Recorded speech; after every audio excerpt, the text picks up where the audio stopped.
I had to invent a guy that didn't exist. I had to invent a guy that can take any pain, any suffering, any kind of judgment, be called nigger, be called whatever the fuck in the world, and be able to stand in the fucking room and say, go fuck yourself. You want to break my motherfucking legs? So be it. I will reverse that pain and suffering, and I will take your soul. I was that guy who ran away from absolutely everything that got in front of me. And so I had to man up. And I said, the first thing I gotta start doing is facing every fucking fear I have, no matter what the fuck it is, man. And you can help yourself get through the times that suck. Real life. This is real life.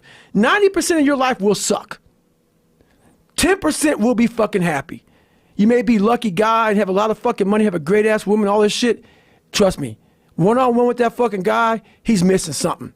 His life still sucks because he hasn't faced something that bothered him his whole fucking life. Something is still eating that motherfucker up. Almost everybody. Everybody. Eating you the fuck up. But maybe you found a good way, how I did growing up, on how to ignore that voice that's saying, you ain't facing some shit. I was going in the water, so I was terrified of it. I mean, I can't even express. Have you ever had a big fear? And I know a lot of fighters have fears and stuff like that, but they get over them. But a lot of us have these fears that you just don't want to fucking face. And I have a lot of them. I had a lot of them. When I'm afraid of something, it's telling me you must conquer do this that. thing. You must do that. Yeah. You have to go that way. And most of us don't understand that mentality. We go left and we wonder why we haven't fulfilled something in our lives. You got to start diving into those things that you are afraid of. You don't gain confidence by going to the spot that makes you feel good. That's what gives me confidence, is facing these things, overcoming them. And maybe not overcoming them every day, but facing them and facing them and facing them. Pretty soon like this, you know what, man, this is where it's at. People who are hearing this shit, they will never really understand and grasp when you face these things and so many things, how they keep you up and haunt you at night. I will reverse that pain and suffering, and I will take your soul. You must break the soul of whatever the fuck is in front of you. That's what I realized. I was never breaking the soul of anything in front of me. You have to have the will, the heart, the courage to go that distance when you're exactly jacked up. You have nothing left to give, and give more. If you keep on attacking something, nothing wants to stand in front of anything that is relentless. Nothing. And you have to first be uncomfortable with how you feel about yourself.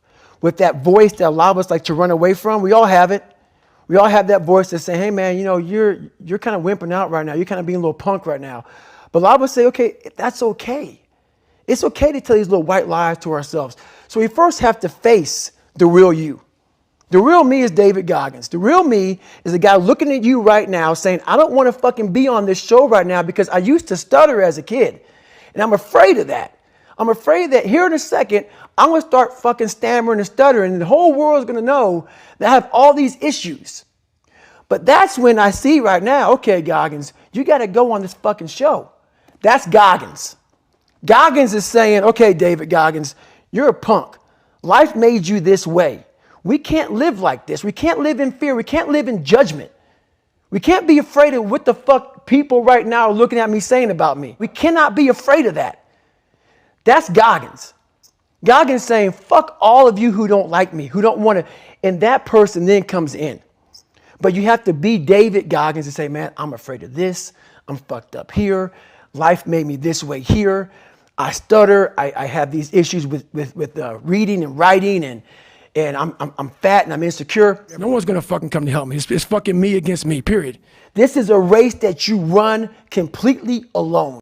You can build that total accountability in oneself, and it's not about being selfish. I'm trying to create a better me, so hopefully people who are hearing this are taking it the right way, can say, I can run a mile. It ain't about running 205 fucking miles, doing 4, being a city. It ain't about all that shit. Shit doesn't matter. I want you to see how fucking far you can go, because we're all fucking suffering in this world. We're all hurting. And I try to take away all titles you want to give me and let you know that I did not come from that shit.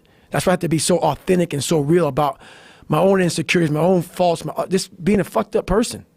I'm not the best at anything. I'm not gifted. I'm just driven.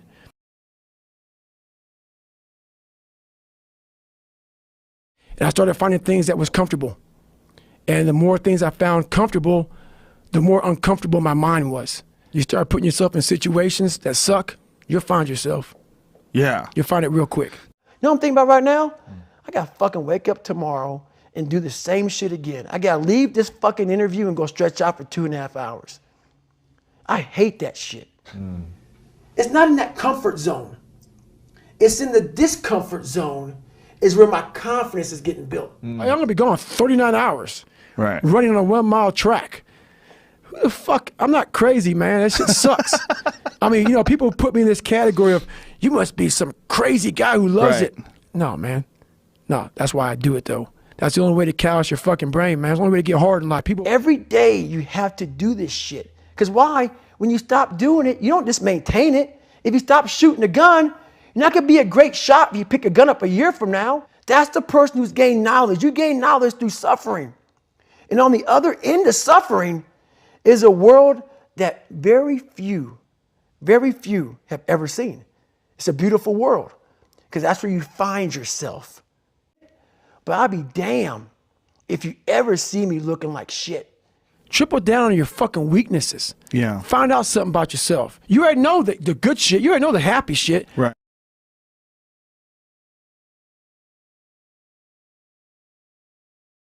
I say what if a lot. It sounds corny and it sounds weak, but it's true. I was like, man, what story would it be if my fucking fat, dumb, lying to be friends with people, insecure ass can overcome this shit? And that what if mentality, like that dreamer mentality just would always fuel me. It would just fuel me, man. What if I can be a SEAL, man? What if I can go from running a quarter of a fucking mile, now I run 205 miles. What if I can go, what if I can go, and what if, how would that feel? So it became from being defeated to like, man, all right, motherfucker, maybe tomorrow we can go 0.75. No one would do this shit. No one would do this shit. You're the baddest motherfucker around. You're the baddest motherfucker ever lived. And I kept fueling me with the right kind of message that I needed to hear that I was never telling myself. And through time, it became reality. I failed, I go back to scratch. I use some positive motivation. I have like one day where I'm like fucking defeated. But I started realizing this is part of the process. This is part of the journey. I had to realize this is part of my process versus just saying, like I used to, I'm just not good enough. If I'm not good enough, we always say that shit. I'm just not good enough, and then we try something else. I'm gonna fucking make myself good enough. I know what's on the back end of fucking quitting. And it's a lifetime of thinking about why the fuck did I do that? And I ain't fucking doing that no more. Like, man, all right, motherfucker, maybe tomorrow we can go 0.75. You know, it just became this different mindset. I turned negatives into positives. So I would take it like, who would even think about doing this? So I would sit on my couch saying, who at 297, who can't fucking swim that great, who's scared of the fucking water, would have the fucking balls? Who had the balls to fucking man up, quit a job, and go and just put everything on himself? So it's how I started talking to myself and putting myself in a whole different category, and that would fuel me the next day, and I just kept using that as fuel and fuel. No one would do this shit. No one would do this shit. You're the baddest motherfucker around. You're the baddest motherfucker ever lived. And I just kept fueling me with the right kind of message that I needed to hear that I was never telling myself. And through time, it became reality. What if you can surpass all of these motherfuckers? What if everybody who was fucking way up here started up here, and you started with no legs. You had to grow fucking legs to even start walking, and then crawling, and then running. And then you start passing people and all this given to them. I had to use all this negative shit that was making me weak and horrible as a person. I had to use this as the power that now fueled me. I had to flip it on its head and say, hold up. This might be exactly what I need. The darkness is exactly what I need. It's how you look at your situation. How are you going to feel, man, when you accomplish this goal coming from that shit? Just sack it up and fail and fail and fail until I succeed. And I want to be in my fucking pine box, and I believe your spirit lives forever. It has to. It's too fucking powerful. No way in hell that thing just dies when you die. I want to be able to look back on my life when I'm all dead and be so fucking proud of myself forever. This is all temporary shit to me.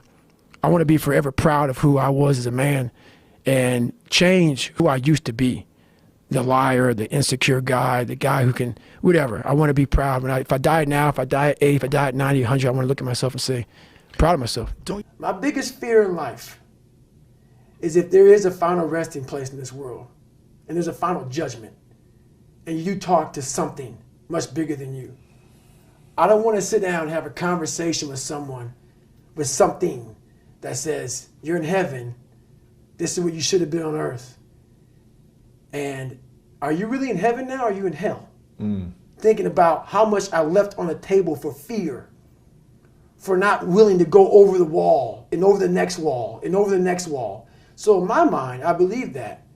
And God knows all. At least I believe that.